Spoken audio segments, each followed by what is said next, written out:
지난 4월 25일 날 이스라엘 최대 기념일인 건국절 행사가 있었습니다. AD 70년에 로마에 의해서 예루살렘을 포함한 이스라엘 전체가 불이 나고 불에 타고 또 멸망하고 파괴가 되면서 그때 이스라엘 사람들이 전 세계로 흩어지는 디아스포라의 삶을 살게 되죠. 그로부터 1878년이 지난 1948년 5월 14일 이날을 히브리력으로 계산해서 매년 행사를 건국절이라고 해서 행사를 하는데 그게 이제 매년 4월 말이나 5월 초쯤으로 바뀌어요.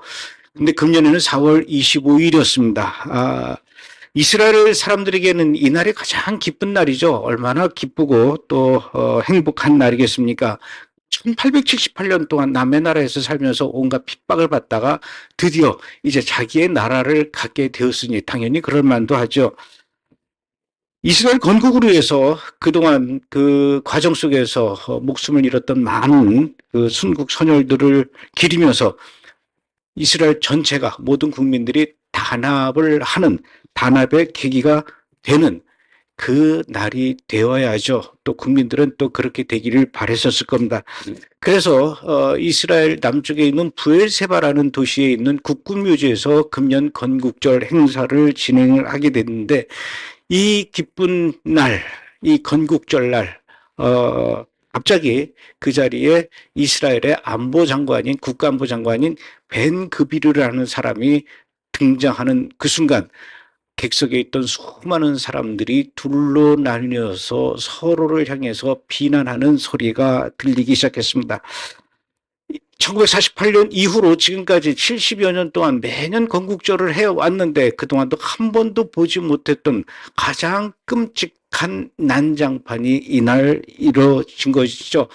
한쪽에서는 벤그비르 장관을 향해서 너는 민족의 암덩어리다 이렇게 비난하기 시작했고요. 또 다른 한쪽에서는 너희들이 벤그비르 장관을 비난하는 너희들이야말로 진짜 민족의 암덩어리다 이렇게까지 서로 비난하면서 건국절 행사는 그야말로 난장판이 되고 말았습니다. 왜 이런 난리가 났을까요? 그리고 벤그비르 이 국가안보장관은 도대체 어떤 사람이길래 이날 이렇게 이스라엘 국내에서 이제까지 보지 못했던 극단의 분열 양상을 보였던 것일까요? 이렇게 지금 이스라엘은 이제까지 한 번도 본 적이 없었던 민족 안에서 자기들끼리의 끝없는 이 갈등의 골이 깊어져서 이제는 분열을 넘어서 거의 내란 직전까지 갔다 이런 상황이란 얘기죠. 왜 이렇게 됐는지 이것을 좀 알아보려면은 이스라엘의 그 건국 비화와 관련이 있다는 것을 우리가 알아야 됩니다. 다시 말해서 이스라엘 건국 이념인 이 시온주의에 대한 근본적 갈등이라는 얘기죠. 물론 지금 이스라엘은 사법개혁이라는 이 중대한 문제를 놓고 지지와 또 반대 이런 갈등도 보이고 있지만 이런 거는 어느 정도 이 정치적 타협으로 해결될 수 있는 그런 부분이지만 이 시온주의에 대한 기본적인 입장의 차이는 이미 75년 동안 세월이 지났음에도 불구하고 해결하지 못하고 오히려 시간이 지나면 지날수록 계속 갈등의 골은 더욱 깊어져 가고 있다는 것입니다. 이스라엘은요, 1948년 이스라엘 건국할 때 당시에는 크게 두 가지의 핵심 진영이 있었습니다. 첫 번째 진영은 유럽에서 온 아시케나지 유대인들, 주로 엘리트층들이라고 할 수 있죠. 건국 당시의 핵심 주도 세력으로서 유럽의 사상적 풍조와 또 영향을 받은 사람들로 좀 더 엄밀히 얘기하면 사회주의 계열의 그런 성향이 강한 사람들이었습니다. 이 사람들은 그 당시 유럽에서 불기 시작했던 반유대주의 열풍과 특히 2차 세계대전 때 있었던 600만 명의 유대인 대학살을 경험하면서 이렇게는 못 살겠다. 이대로는 안 되겠다. 이젠 더 이상 남의 나라에서 살 수 없고 우리가 이제는 나라를 가져야 되겠다. 그래서 지난 세월 동안 온갖 핍박과 고난 속에서 살아왔던 이 유대인들을 보호하는 유대인을 위한 나라를 만들어야 한다. 이렇게 생각한 사람들이 나라를 만드는데 주도적인 역할을 하게 됩니다. 두 번째 진영이 또 있습니다. 이 두 번째 진영은 정통파 유대인들로서 유대 전통 가치와 또 율법을 중시한 그야말로 극보수층이라고 할 수가 있습니다. 물론 이들도 나라가 세워지기를 간절히 바랬습니다. 하지만 이들이 원하는 나라는 현대적인 개념의 국가가 아니라 그들이 기다리고 있는 메시아가 언젠가 하나님께서 보내주시고 그 메시아가 세우는 하나님의 왕국이 세워지길 바랬던 것이죠. 그래서 언젠가가 될지는 모르지만 하나님께서 메시아를 빨리 보내주셔서 이스라엘 나라가 세워질 수 있도록 우리는 열심히 기도하는 길밖에 없다. 그래서 다시 세워지게 될 그 이스라엘이라는 나라는 유대인에 의한 유대인의 국가가 되어야 된다. 첫 번째 진영과는 조금 개념이 다릅니다. 첫 번째 진영은 유대인을 위한 국가고 두 번째 진영은 유대인에 의한 유대인 국가가 되어야 된다. 그래서 저렇게 유럽에서 온 현대적인 생각을 가진 현대적 국가를 만들려고 하는 저 사람들이 하는 짓은 아무 쓸모없는 짓이다. 하나님께서는 저 일을 원하지 않는다. 우리는 저들이 하려고 하는 그 운동에 결코 동참할 수 없다. 이렇게 생각했던 사람들이죠. 이렇게 두 가지 진영으로 나뉘었습니다. 첫 번째 진영은 유럽에서 배운 최첨단 기술과 돈 버는 기술을 이용해서 이 부를 이루면서 나라를 만들어서 윤택한 삶을 그 안에서 살자는 것이고 국제화 시대에 걸맞는 현대 국가 시스템이 돼야 된다. 첫 번째 진영입니다. 두 번째 진영은 그것보다도 하나님의 나라, 왕국이 세워지게 되면 그 안에서는 종교와 유대인의 전통과 가치를 더 앞센 그런 나라가 되어야 된다. 물론 이 두 진영이 하나로 잘 합쳐져서 조화롭게 지내면 그야말로 금상첨화죠. 그러나 그게 그렇게 말처럼 쉽게 되지 않았습니다. 또 국가를 만들려고 하는 그 첫 번째 진영은 두 번째 진영을 또 완전히 무시할 수도 없죠. 그래서 두 번째 진영에게 손을 내밉니다. 우리 같이 좀 하면 안 되겠는가? 이때 두 번째 진영이 첫 번째 진영에게 대답을 합니다. 우리가 당신들과 함께 이스라엘 건국하는데 동참을 하는데 그 대신 우리의 조건이 있습니다. 그 조건을 들어주십시오. 이 두 번째 진영이 얘기하는 겁니다. 정통 유대인들이 이야기하는 것이죠. 우리는 나라가 세워진다고 해서 절대로 군대에 가서 국방의 의무를 지울 수가 없습니다. 나라는 당신들이 지키십시오. 당신들이 총을 들고 당신들이 수류탄을 던져서 나라를 지키지만 우리는 기도하면서 나라를 지키는 영적 군사의 역할을 해야 됩니다. 그러니까 우리를 군대에 보낼 생각하지 마십시오. 두 번째로 우리는 나라를 위해서 민족을 위해서 이스라엘을 위해서 계속 성경 말씀을 읽고 하나님의 뜻을 따라서 기도를 해야 되기 때문에 돈 벌 시간이 없습니다. 그러니까 나라가 세워지게 되면은 우리에게 기초 생활비를 지원해 주셔야 됩니다. 요구사항이 너무 많죠. 이것뿐만이 아닙니다. 나라가 세워진다고 해서 절대로 하나님을 외면해서는 안 됩니다.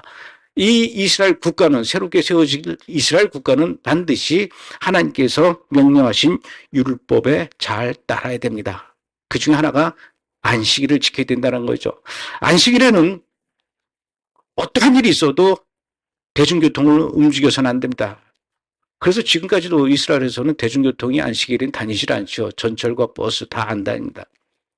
안식일에는 관공서 문도 닫고 안식일에는 가게 문도 닫아라. 이것을 우리는 요구합니다. 이런 것들을 받아준다면 우리도 당신들이 만들려고 하는 이스라엘 국가에 동참하고 함께 하겠습니다. 그때 당시에 이런 조건을 내건 정통 유대인들의 숫자는 별로 많지 않았습니다. 약 8,000명 정도밖에 되지 않았죠. 1948년 5월 14일 이스라엘이 건국할 때 당시에 이스라엘 전체 국민의 유대인들의 숫자는 80만 명에 불과했습니다. 그 80만 명 중에 정통 유대인들의 숫자가 8,000명 정도면은 100분의 1 정도밖에 되지 않은 것이죠. 100분의 1 정도밖에 안 되는 사람들, 그 8,000명 중에서 군대 갈 나이를 따지면은 절반 정도밖에 안 돼요. 그래, 이 나라에 4,000명의 젊은이가 없다고 해서 나라를 못 지키는 건 아니니까 정통 유대인들 군대 안 가도 좋습니다. 그거 받아들이겠습니다. 8천 명? 그 정도는 국가가 세금을 통해서 기초생활비를 지원해 줄 수 있습니다. 오케이, 율법도 따르겠습니다. 안식일을 철저하게 지키겠습니다. 이렇게 서로 합의하에 1948년 5월 14일 이스라엘 국가가 탄생이 됐지만 이 두 진영의 동거는 그야말로 살벌하고 아슬아슬했다는 얘기죠. 그러나 어쨌든 그 뒤에 이스라엘 국가는 군사적으로도 경제적으로도 급성장을 하게 되죠. 나라의 영토도 넓어졌습니다. 지켜야 될 땅이 많아졌다는 것이죠. 유대인 특유의 상술로 또 뛰어난 머리로 돈도 많이 벌어서 아주 이스라엘은 경제적으로도 굉장히 부강해지기 시작합니다. 그에 따라서 주변 아랍 국가들의 시기와 질투로 인해서 이스라엘을 향한 또 전쟁도 많이 걸어오죠. 그러나 이스라엘은 그 얼마 되지 않는 인구로 주변 아랍 국가들, 여러 나라들, 약 1억 2천만 명 이상 되는 아랍 국가들과 상대에서도 전쟁을 한 번도 진 적이 없을 만큼 모든 전쟁에서 보기 좋게 승리를 하게 됩니다. 그러나 그게 다가 아니었습니다. 정통 유대인들은 산하 제한을 안 하죠. 피임을 안 하니까 이 유대인들은 아기들을 많이 낳아요. 기본적으로 정통 유대인 집에 가면 아이들이 8명에서 10명입니다. 부모까지 하면은 10명에서 12명이 한 집에서 살게 되죠. 8천 명에 불과했던 이 정통 유대인의 숫자가 건국된 지 75년이 지난 지금 얼마나 쑥쑥 늘어났는지요. 80만 명에 불과했던 75년 전에 80만 명에 불과했던 그 이스라엘 국민들의 숫자는 지금은 970만 명이 됐습니다. 12배로 늘어났다는 얘기죠. 이 중에 유대인들은 73.5% 그리고 아랍 사람들의 숫자는 21%입니다. 이 970만 명 중에 73.5%가 유대인들인데 그 73.5% 중에서도 12%가 또 정통 유대인들의 숫자가 됐다는 겁니다. 8천 명으로 시작해서 지금은 100만 명으로 늘어난 게 바로 정통 유대인들의 숫자입니다. 이렇게 되니까 이스라엘 국민들 중에 첫 번째 진영, 정통 유대인이 아닌 일반 유대인들을 얘기하는 겁니다. 일반 유대인들 사이에서 불만이 속출하게 됩니다. 이게 뭐야? 우리는 전쟁할 때마다 우리의 젊은이들이, 내 아이들이, 내 친구들이 이렇게 맥없이 죽어가고 있는데 정통 유대인들은 군대 안 가잖아. 쟤네들은 젊은 애들이 군대 갈 나이가 됐음에도 불구하고 군대 가지 않고 저렇게 돌아다니는 거 왜 우리가 이렇게 지켜봐야 되지? 거기다가 우리가 열심히 벌어서 내는 세금으로 저 정통 유대인들을 100만 명이나 넘는 사람들을 먹여 살리고 있다는 거예요. 특히 이런 불만들은 텔아비브보다 예루살렘에 살고 있는 유대인들에게 더 심하게 나타납니다. 텔아비브는 이스라엘에서도 제1의 경제 도시죠. 거기는 돈 버는 사람들이 많이 있습니다. 돈도 많이 벌죠. 그러나 예루살렘은 경제 도시가 아닙니다. 그런데도 불구하고 예루살렘의 사람들은 텔아비브보다 세금을 훨씬 더 많이 낼 수밖에 없습니다. 왜냐? 정통 유대인들이 거의 예루살렘에 다 몰려 살거든요. 그 정통 유대인들을 먹여 살리는 게 일반 유대인들이다 보니까 특히 예루살렘에 있는 유대인들이 길거리에 뛰쳐나가서 데모하고 시위를 합니다. 이거는 국가가 너무한 게 아니냐. 정통 유대인들도 이제 군대 가야 된다. 이런 목소리가 터져 나오기 시작합니다. 정통 유대인도 밥 먹으려면 나가서 일을 해라. 이 식충이들아. 이게 유대인들의 목소리입니다. 우리는 더 이상 저들을 먹이 살릴 수가 없다. 지금은 21세기이다. 전 세계에서 이스라엘로 관광객들이 몰려드는데 왜 안식일에 가게 문을 닫고 왜 안식일에 지하철이나 전철이나 이 대중교통 버스를 안 다니게 해서 관광객들을 불편하게 하고 관광객들을 떠나게 하느냐. 이렇게 외치는 시위가 연일 예루살렘 거리마다 쏟아져 나오기 시작했습니다. 이를 본 또 정통 유대인들의 또 시위도 덩달아서 이어집니다. 너희들은 유대인도 아니다. 하나님 앞에서 어떻게 그따구 말을 할 수가 있느냐. 처음 약속하고 이건 다르다. 이스라엘은 헌법으로 보장된 유대인 국가이다. 이게 국가의 정책이다. 그러니 이스라엘의 유대교 전통과 율법을 지키는 것은 당연하다. 이 사람들 말도 이해가 가고 저 사람들 말도 이해가 가고 이런 것을 이 두 진영 간의 갈등은 팔레스타인을 대하는 문제에서도 차이가 났습니다. 첫 번째 진영은 우리가 2000년 만에 돌아왔으니 팔레스타인 사람들하고 같이 사이좋게 잘 지내자. 맨날 치고받고 싸우고 언제 어디서 폭탄이 터질지 모르는 이런 공포와 두려움 속에서 사느니 차라리 팔레스타인을 국가로 인정하고 저들은 저들대로 우리는 우리대로 이렇게 그냥 서로 신경 쓰지 않고 따로따로 살자. 정통 유대인들은 아니다. 이 땅은 하나님께서 오직 유대인들에게만 주신 땅이다. 저 팔레스타인 사람들하고 이스라엘에서 같이 살 수 없다. 저들은 반드시 이 땅에서 내쫓아내야 할 족속들이다. 이렇게 또 의견이 갈립니다. 이런 갈등이 1948년부터 지금까지 70여 년이 지난 세월 동안 계속해서 켜켜이 쌓여져 있으니 도무지 해결될 방법이 없었던 얘기죠. 이런 갈등은 어느 정도 정치권들이 해결을 했어야 함에도 불구하고 그러나 이스라엘의 정권을 어느 쪽에서 잡느냐에 따라서 이런 문제의 해결 방법도 왔다 갔다 해왔다라는 것이죠. 1992년에 이스라엘 총리는 이자크 라빈이라는 사람이었습니다. 이 이자크 라빈은 팔레스타인과 잘 살아야 된다. 그래서 내놓은 것이 두 국가 해법이라는 것이었습니다. 팔레스타인도 국가로 인정하자. 이스라엘도 국가로 인정을 받자.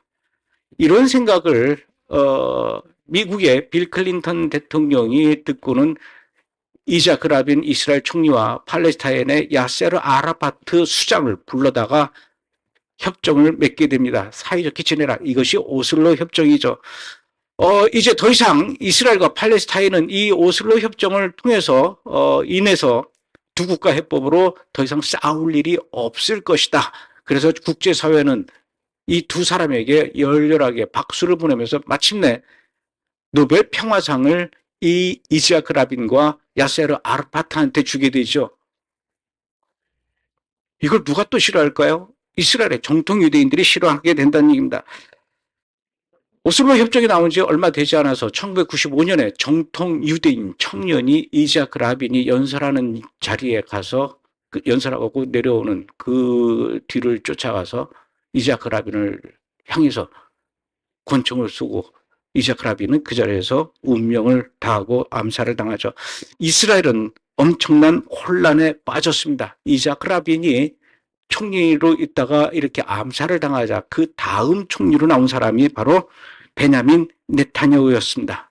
이 베냐민 네타냐후는 두 번째 진영 정통 유대인들의 말을 잘 들었던 사람입니다.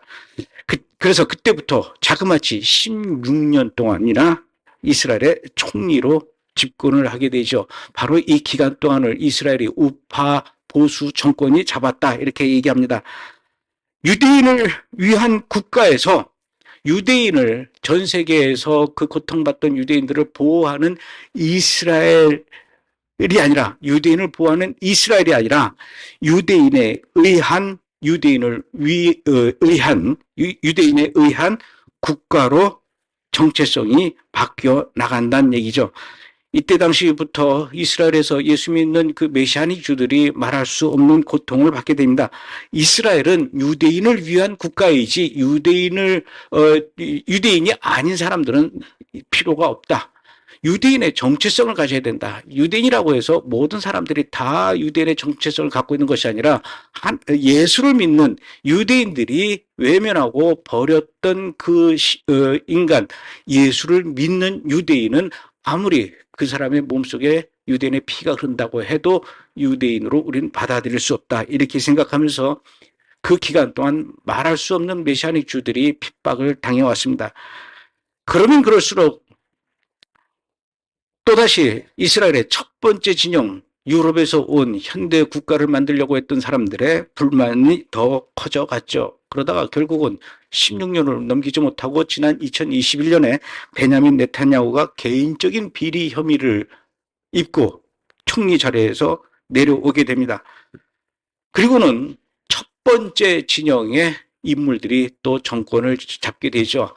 그때 당시에 정권을 잡았던 사람이 베네트와 라피드라고 하는 두 사람이 번갈아 가면서 총리를 하겠다고 정권을 잡았습니다. 자, 이제 어떻게 될까요? 두 번째 진영에서 첫 번째 진영으로 또 이스라엘의 정권이 넘어왔습니다. 넘어오게 되니까 그때부터 무슨 일이 또 펼쳐지냐면 뭐라고? 정통 유대인들 아직도 군대 안 간다고? 이게 무슨 말이야? 정통 유대인들 다 군대 보내. 이런 식으로 또 법을 바꾸기 시작합니다. 그동안 정통 유대인들에게 지급해줬던 기초생활비, 얘네들도 일하라 그래. 어떻게 일하지 않고 돈을 받는, 밥 벌어먹고 밥 먹고 살 수가 있는 인간이 이스라엘에서는 있을 수 없다. 모든 국민들은 다 일을 해야 된다. 안식일 그런 거 없고 이제 앞으로는 안식일에도 기차가 다니게 하고 전철이 다니게 하고 버스가 다니게 해라. 동성애가 뭐 어때? 앞으로 동성애자도 이스라엘 정부에서 일할 수 있고 장관이 될 수 있고 총리도 될 수 있도록 성을 차별하지 않는 남성과 여성만 존재하는 게 아니라 이제 이스라엘에는 남성과 여성 이외에 또 다른 성도 얼마든지 존재할 수 있다. 그래서 이스라엘은 인간을 6개의 종류로 성을 분류해 놨습니다. 이게 지난 1년 반 동안 진보 정권이 해왔던 일이죠. 심지어는 아랍 정당을 이스라엘 내각에 참여를 하게 됩니다. 팔레스타인 사람들을 이스라엘 정부의 국회의원으로 내각에 참여하게 되죠.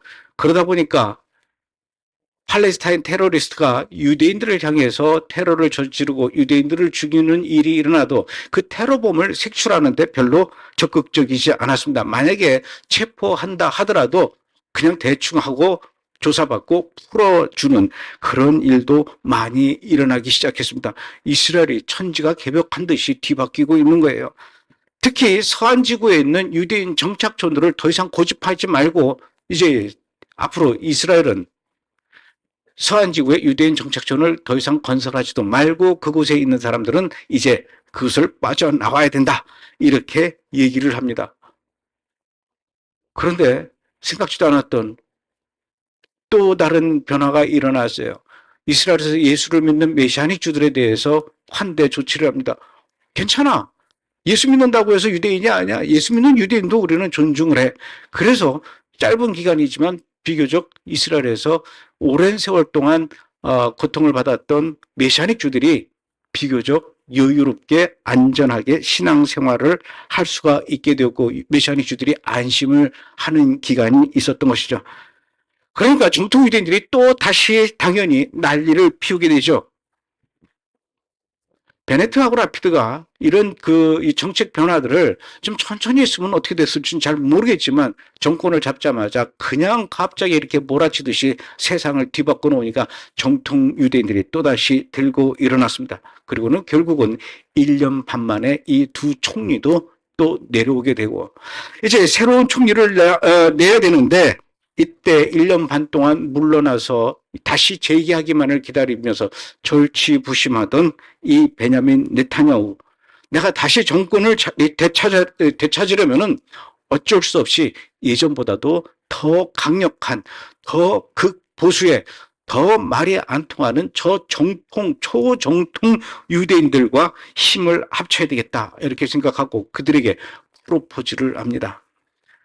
내가 다시 정권을 잡게 되면은 정부 요직에 다른 사람들 말고 유럽이나 미국에서 신식 교육을 받은 사람들 말고 오랫동안 회당에서 집에서 토라 말씀만 연구하고 하나님의 음성을 들으려고 했던 당신네들에게 장관 자리를 줄 테니 당신네들 이제 인구가 100만이 넘었다면서요.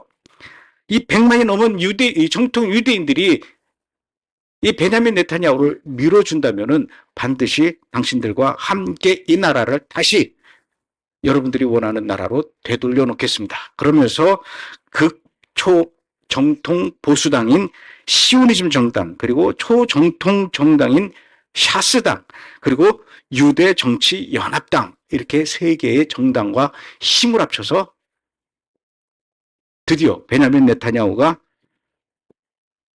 1년 반 만에 총리 자리를 다시 차지하게 되죠. 그래서 작년 12월부터 이스라엘의 총리가 지금 베냐민 네타냐후로 바뀌게 된 것입니다. 바뀌고 나니까요, 약속했던 대로 이 베냐민 네타냐후 총리는 32개의 이스라엘 정부 내각 장관들 중에 16명을 극우 정통 유대인들에게 줬습니다. 내각 회의를 하는데 가면은 전부 다 검은 모자를 쓰고 머리 늘어뜨리고 수염 기르는 아저씨들이 이러고 쭉 앉아 있는 이런 상황이 연출되고 있는 것이죠. 특히 팔레스타인 관련 업무는 모두 극우 정당의 지도자들로 죄다 자리에 앉혔습니다. 그 중에 한 인물이 바로 국가안전부 장관인 자리에 벤 그비르라는 사람을 앉힌 것입니다. 이렇게 되면서 이제 이스라엘과 팔레스타인은 굉장히 심각한 갈등을 또다시 예고하게 됩니다.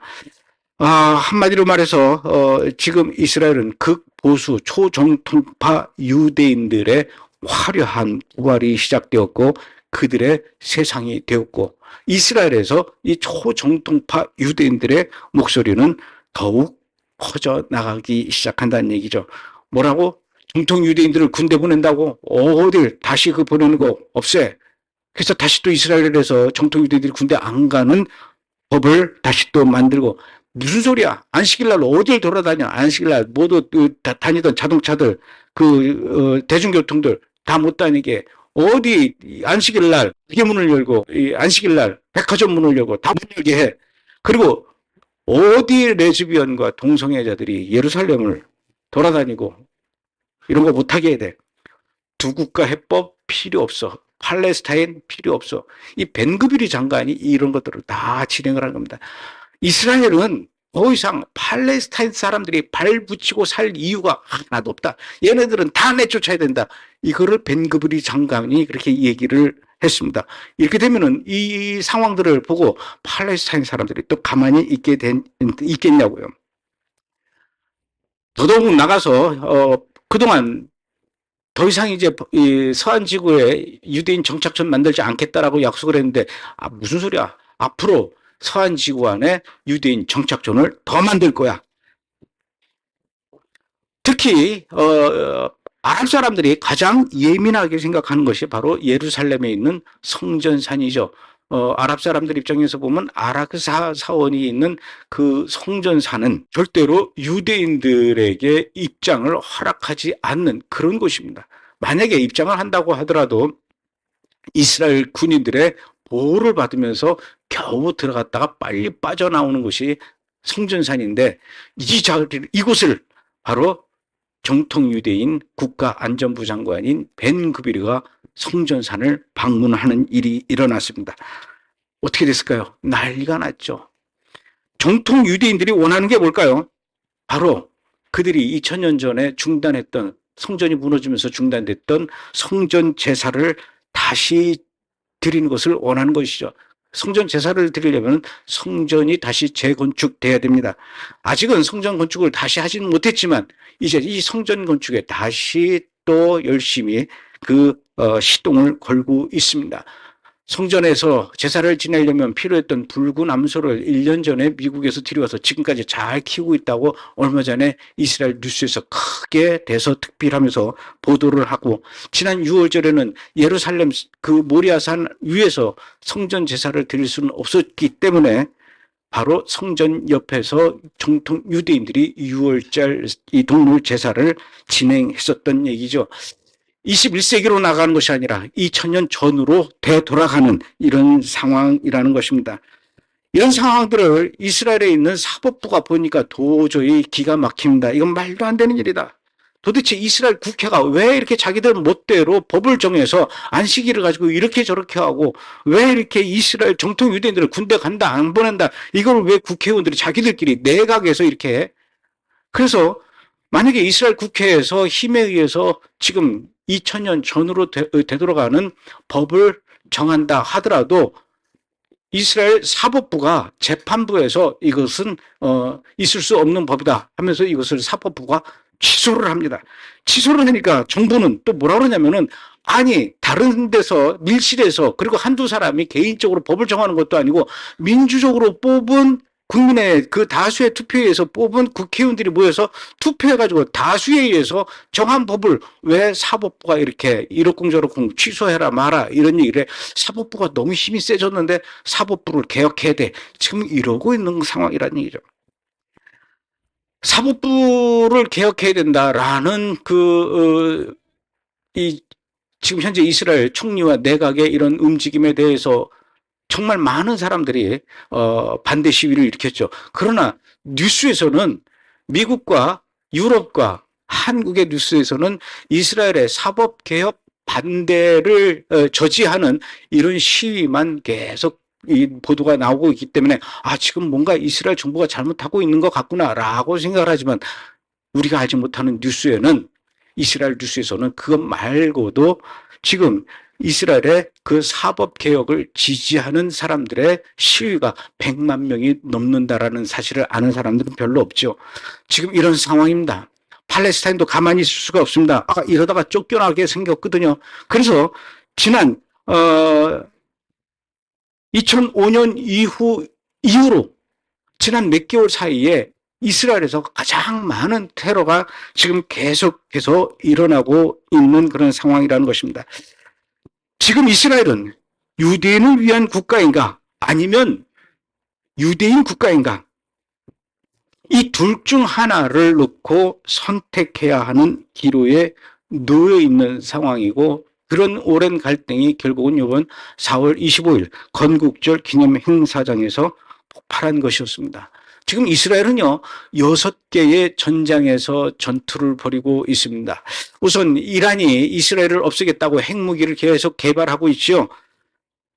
이란은 그것뿐만 아니라 자기네들의 대리 세력으로 레바논에 있는 헤즈볼라와 힘을 합쳐서 또 이스라엘로 미사일을 날리고 있습니다. 그것도 모자라서 시리아와 또 이란은 힘을 합쳐서 이스라엘을 향해서 미사일을 날리고 있습니다. 그것뿐만 아니라 남쪽의 하마스도 역시 가자 지구의 하마스도 이스라엘을 향해서 폭탄을 계속 쏘아 올리고 있죠. 팔레스타인도 이스라엘을 향해서 계속 테러를 일으키고 있습니다. 거기에다가 지금 이스라엘 국민들의 내부 분열, 갈등도 폭발적이라는 것입니다. 사람들은 이야기합니다. 마지막 때 예루살렘의 성전이 다시 세워진다고 제3성전이 그게 말이 돼? 그게 정치적으로 가능한 일이야? 요즘이 어느 시대인데 과거 2000년 전으로 되돌아갈 수가 있다라는 것인가? 현실적으로 그건 가능하지 않아. 정말 그렇게 된다면 이것은 정말 세상의 끝이 아닌가? 세상의 끝은 언젠가는 오긴 하겠지만 그러나 그 세상의 끝은 적어도 나의 때는 아닐 거야. 이렇게 생각을 한다는 얘기죠. 그러나 지금 이스라엘의 정통 유대인들은 정치권을 장악하고 있으며 예전보다 그동안 한 번도 보지 못했던 극초정통파 유대인의 세상, 그들이 꿈꾸던 이스라엘을 이렇게 하나씩 바꿔나가고 있습니다. 지금 이스라엘의 이런 상황을 보고도 아직도 하나님의 시간표를 모르겠냐는 얘기죠. 우리가 어느 시대에 살고 있다는 걸 아직도 모르겠냐는 것입니다. 우리는 이스라엘 보면서 기도를 해야 됩니다. 무슨 기도를 해야 될까요? 하나님, 이스라엘의 정치권을 장악한 저 정통 유대인들이 성경을 바로 읽고 하나님을 두려워하면서 주님이 주시는 지혜로 십자가의 복음을 알아가게 해 주십시오. 이렇게 기도를 해야 됩니다. 그러면서 그와 동시에 우리는 이스라엘의 현 상황을 보고도 아직까지도 하나님의 시간표를 깨닫지 못하면 안 된다는 얘기죠. 그만큼 우리는 지금 깨워서 기도해야 된다. 이 시점에서 이스라엘 국민들이 유대인을 위한 국가인가 아니면 유대인에 의한 유대인 국가여야 하는가 이 문제를 갈등하고 있는 것처럼 우리는 과연 예수님의 관점이 아닌 우리의 관점과 우리의 기준으로 우리가 원하는 예수님을 만들어서 신앙생활을 하고 있는 것은 아닌가? 아니면 그 반대로 우리가 예수님을 위해서 예수님에 의해서 살아가고 있는가? 이런 부분을 다시 한번 생각해보고 되돌아봐야 할 것입니다. 이것을 이스라엘은 1945년, 지금부터 75년 전에 분명하게 하지 않았고 두루뭉실하게 했기 때문에 75년이 지난 지금 결국 이런 대혼란에 빠져 있는 것입니다. 우리의 길지 않은 인생에서 우리가 이런 것들을 잘 정립하지 않으면 언젠가 우리 인생도 더 나아가서 우리의 자녀, 후대에 이르기까지도 이런 것들이 해결되지 않으면 큰 혼란에 빠지게 될 것이라는 것입니다. 지금은 선택의 시간입니다. 더 늦으면 안 됩니다.